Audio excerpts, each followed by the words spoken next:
Hi friends, welcome to Satya's Lifestyle Channel. இன்னைக்கு நம்ம பார்க்க போற ரெசிபி வந்து ஒரு ரசம் ரெசிபி தான். ரசம்னு சொல்ல முடியாது, இது ரசம் ஆர் சூப் எதுவா வேணாலும் நம்ம இத கன்சூம் பண்ணிக்கலாம். முருங்கைக்கீரையை வச்சு இன்னைக்கு ஒரு ரசம் தான் நம்ம பார்க்க போறோம். இந்த முருங்கைக்கீரை ரசம் வந்து அவ்ளோ ஹெல்த் பெனிஃபிட்ஸ் உள்ளது.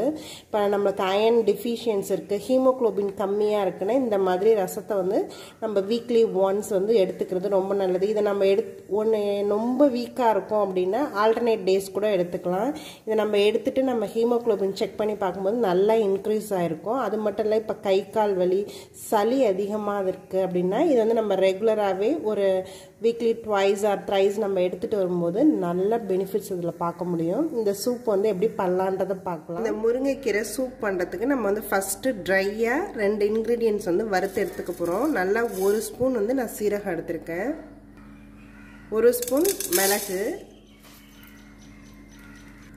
ரெண்டுமே ஈக்குவலாக தான் எடுத்திருக்கேன். இது வந்து நல்லா நம்ம ட்ரையாக நல்லா வாசம் வர அளவுக்கு நல்லா வறுத்து எடுத்துக்கணும். எண்ணெயெல்லாம் ஊற்ற தேவையில்லை, ட்ரையாக வறுத்துக்கிட்டாலே போதும். இந்த மிளகு வந்து வெடிக்கிற வரைக்கும் நம்ம இதை வறுத்து எடுத்துக்கிட்டா போதும். இது வந்து நான் எதுக்கு நம்ம வறுக்கிறோன்னா நல்ல வாசமும் நல்லா என்ஹான்ஸ் பண்ணும், டேஸ்ட்டும் என்ஹான்ஸ் பண்ணும். அதுக்காக தான் நம்ம வறுத்து எடுத்துக்கிறோம். இது நல்லா வெடிக்கவும் ஆரம்பிச்சிருச்சு. இந்த அளவுக்கு வறுத்துக்கிட்டா போதும். இதை நம்ம நிறுத்திடலாம். அதே பேன்லேயே நான் கொஞ்சமாக ஆயில் எடுத்துக்கிறேன். ஆயில் நல்லா ஹீட் ஆகட்டும். நான் வந்து சும்மா 1 ஸ்பூன் தான் எண்ணெய் எடுத்திருக்கேன். இதுக்கு ரொம்பலாம் எண்ணெய் தேவைப்படாது. ஜஸ்ட் நம்ம வெங்காயம் இதெல்லாம் வந்து லைட்டாக வதக்கிறதுக்கு தான் தேவை. இது நல்லா ஹீட் ஆகிடுச்சு. இப்போ வந்து நான் சீரகம் சேர்த்துக்கிறேன். சீரகம் நல்லா பொரிஞ்சிடுச்சு. நான் வந்து சின்ன வெங்காயம் இந்த மாதிரி பீஸஸாக கட் பண்ணி வச்சுருக்கேன், ஆட் பண்ணிக்கிறேன்.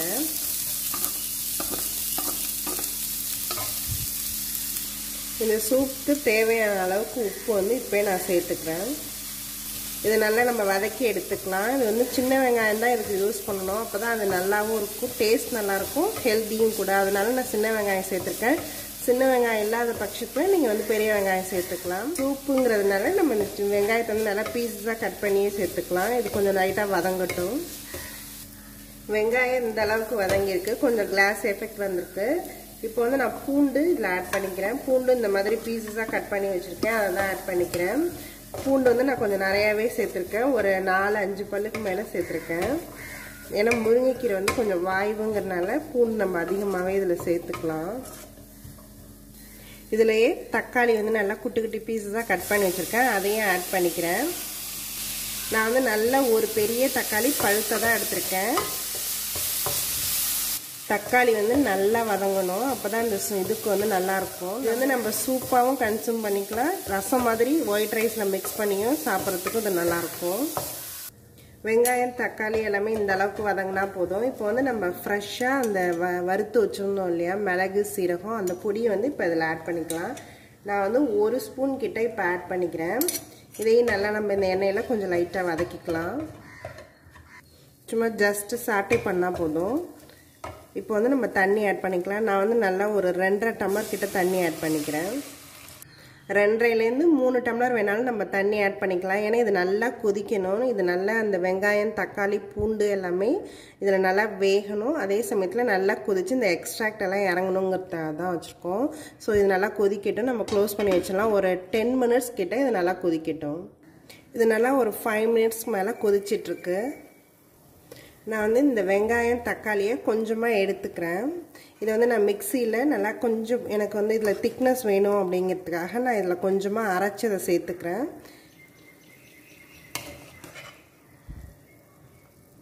இந்த அளவுக்கு நான் அதை எடுத்துக்கிறேன். நான் ஒரு கரண்டி அளவுக்கு தான் எடுத்திருக்கேன். அரைக்கணும்னு தேவையில்லை, இது உங்களோட விஷ் தான். எனக்கு வந்து இதில் கொஞ்சம் திக்னஸ் வேணும் அப்படிங்கிறதுக்காக நான் அதை தனியாக எடுத்துக்கிறேன். இது கூடவே நான் கொஞ்சமாக பருப்பு வேக வச்ச தண்ணி எடுத்து வச்சுருக்கேன், அதையும் இதில் ஆட் பண்ணிக்கிறேன். இந்த அரைச்ச வெங்காயம் தக்காளியே இதில் சேர்த்துக்கிறேன். நான் நல்லா கொதிக்க ஆரம்பிச்சிருச்சு, 10 மினிட்ஸும் ஆயிடுச்சு. அதனால இது போதும், இந்த அளவுக்கு நம்மளுக்கு கொதிச்சா.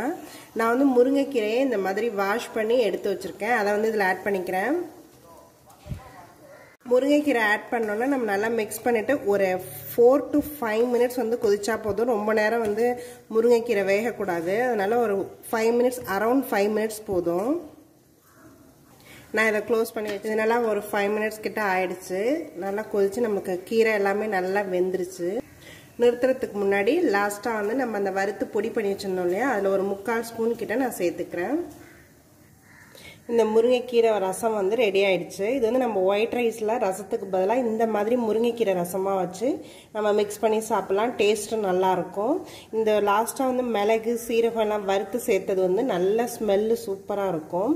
இல்லை நீங்கள் இதை வந்து டேரெக்டாக அப்படியே கன்சியூம் பண்ணுறதா இருந்தாலும் சூப் மாதிரி எடுத்துக்கிறதா இருந்தாலும் எடுத்துக்கலாம். ஒரு 11 o'clock போல் ஏதாவது ஒரு ஹெல்த்தியாக சூப் எடுத்துக்கணும்னா இந்த மாதிரி வீக்லி ஒன்ஸ் வந்து நீங்கள் இந்த கீரையை வச்சு இந்த மாதிரி ரசம் ரெடி பண்ணி இதை வந்து நம்ம சூப்பாகவும் கன்சியூம் பண்ணிக்கலாம். அது மட்டும் நம்ம இட்லிக்கெலாம் வந்து தண்ணி சாம்பார் அந்த மாதிரி ஊற்றி சாப்பிடுவோம் இல்லையா, அது மாதிரி இந்த ரசத்தையுமே நம்ம இட்லியோட சேர்த்து சாப்பிடும்போது டேஸ்ட் நல்லாயிருக்கும். இதை நீங்களும் ட்ரை பண்ணி பாருங்கள். என்னோடய வீடியோஸ் எல்லாத்தையும் பாருங்கள். மறக்காமல் எங்கள் சேனலை சப்ஸ்கிரைப் பண்ணுங்கள். தேங்க்யூ ஃபார் வாட்சிங்.